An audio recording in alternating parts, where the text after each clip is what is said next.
विद्यार्थी मित्रांनो, मी प्रोफेसर मंगेश कैरे आपल्या युट्यूब चॅनलवरती तुमचं सगळ्यांचं स्वागत करतो। बघा, फर्स्ट इयर कंप्लीट झालं की भरपूर मुलांना इच्छा असते यार आपल्याला कॉलेज चेंज करायचे। भरपूर मुलांना अडचण असते, ज्या कॉलेजला आहे त्या कॉलेजला प्रॉपर फॅसिलिटीज नाहीयेत, त्याच्यानंतर पुढे प्लेसमेंट वगैरे भरपूर अडचणी असतात। त्यामुळे एखाद्या मुलाला इच्छा असते की मला एका ठराविक कॉलेज जायचंय किंवा माझ्या गावाकडच्या जवळच्या कॉलेज जायचंय। सो तुम्हाला फर्स्ट इयर नंतर जर ब्रांच कॉलेज चेंज करायचं असेल तर ती प्रोसेस काय आहे ती या व्हिडिओमध्ये मी सांगणार आहे। मित्रांनो लक्षात ठेवा, कॉलेज चेंज फक्त फर्स्ट इयर नंतरच करता येतं। सेकंड इयर थर्ड इयर नंतर खूप टफ आहे, सगळ्यात सोपं आहे ते फर्स्ट इयर नंतर। ओके, सो नेक्स्ट व्हिडिओमध्ये तुम्हाला जर रिक्वायरमेंट असेल की ब्रांच कॉलेजच्या इंटरनल आपल्याच कॉलेजमध्ये मी समजा कॉम्प्युटरला आहे मला जायचं IT ला किंवा मेकॅनिकलला आहे मला जायचं सिव्हिलला, म्हणजे कॉलेजमध्ये इंटरनली ब्रांच चेंज कशा करायच्या याच्या रिलेटेड व्हिडिओ लागत असेल तर त्या रिलेटेड मला कमेंट करा, त्याही मी नक्की देईल। पण तुर्तास या व्हिडिओमध्ये मी तुम्हाला कॉलेज कसं चेंज करायचं ते सांगणार आहे। बघा मित्रांनो, आपण समजून घेऊया। समजा एक कॉलेज आहे, हे एक कॉलेज आहे आणि त्याच्यानंतर तुम्हाला जायचंय समजा या कॉलेजमध्ये। आता बघा, हे दोन कॉलेज आहेत इंजिनिअरिंगचे।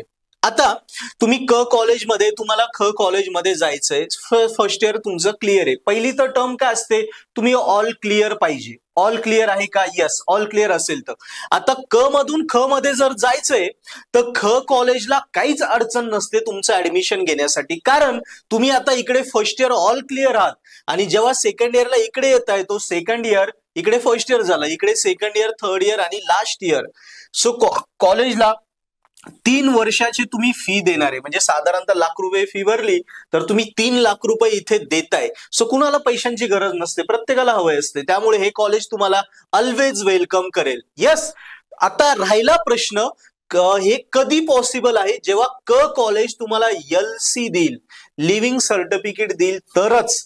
पण मग आता या कंडिशन मध्ये काय होईल, तुम्ही जर या कॉलेजला चालले तर इकडे तुम्ही पहिल्या वर्षी ₹1,00,000 भरले होते, पण मग आता पुढच्या 3 वर्षाचं काय, कॉलेजचं 3 लाखाचं इथे नुकसान करताय ना तुम्ही, इथे 3 लाखाचं तुम्ही नुकसान करताय, इथे 3 लाख प्लस करत होते। सो ऑब्विसली कॉलेज तुम्हाला सहजासहजी LC तर देणार नाही, पण आपल्याला कॉलेजच चेंज करायचंय। कळालं तुम्हाला फॉर्म्युला कसा आहे, सगळा फंडा आपल्या पैशांचा असतो, सगळं रियालिटी हीच आहे।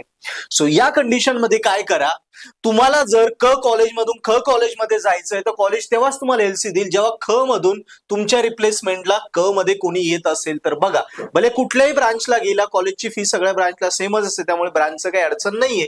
सो जर तुम्हाला मधून मध्ये जायचंय तर मधून मध्ये येणारा कोणी तुमचा अल्टर असेल, अल्टर मुलगा मुलगी असेल तरच कॉलेज चेंज करणं इझी जातं, नाही तर मग कॉलेज चेंज 99% होतच नाही।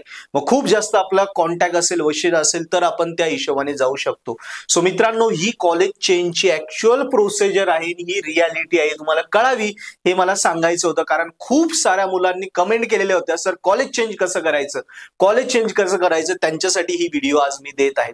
मित्रांनो, खात्री तुम्हाला व्हिडिओ आवडली असेल। आता कॉलेजमध्येच इंटरनली ब्रांच चेंज कशी करायची असेल याच्या रिलेटेड पण व्हिडिओ लागले, नक्की कमेंट बॉक्स मध्ये लिहा। आणि आता first year second year third year सगळे रिझल्ट लागले, सो लगेच पर्पल ऍड ऍप्लिकेशन डाउनलोड करा, ज्याची लिंक डिस्क्रिप्शन मध्ये आहे। त्यावर best of best Marathi Hindi मध्ये व्हिडिओ लेक्चर जे तुमच्या सब्जेक्टचे सगळ्या इम्पॉर्टंट सब्जेक्टचे व्हिडिओ लेक्चर अवेलेबल आहे, paper solution, important question, notes सगळं अवेलेबल आहे। सो पुस्तक दूर ठेवा, बाजारातले सोल्युशन दूर ठेवा, कॉलेजला वगैरे जाऊ नका, कारण बॅकच्या विषयांचे आता लेक्चर पण नाही होणार। बस पर्पल ऍड ऍप्लिकेशन सबस्क्रिप्शन घ्या, पहिल्यांदा डाउनलोड करा, 15 मार्काचे फ्री लेक्चर आहे ते बघा, आवडले तरच सबस्क्रिप्शन घ्या, नाही तर नाही घेतलं तरी चालेल, नक्की तुम्हाला आवडतील आणि त्याच्यावरून अभ्यासाला सुरुवात करा, तुमचे विषय गॅरंटेड स्कोर करा, मित्रांनाही सजेस्ट करा। Okay, so thank you.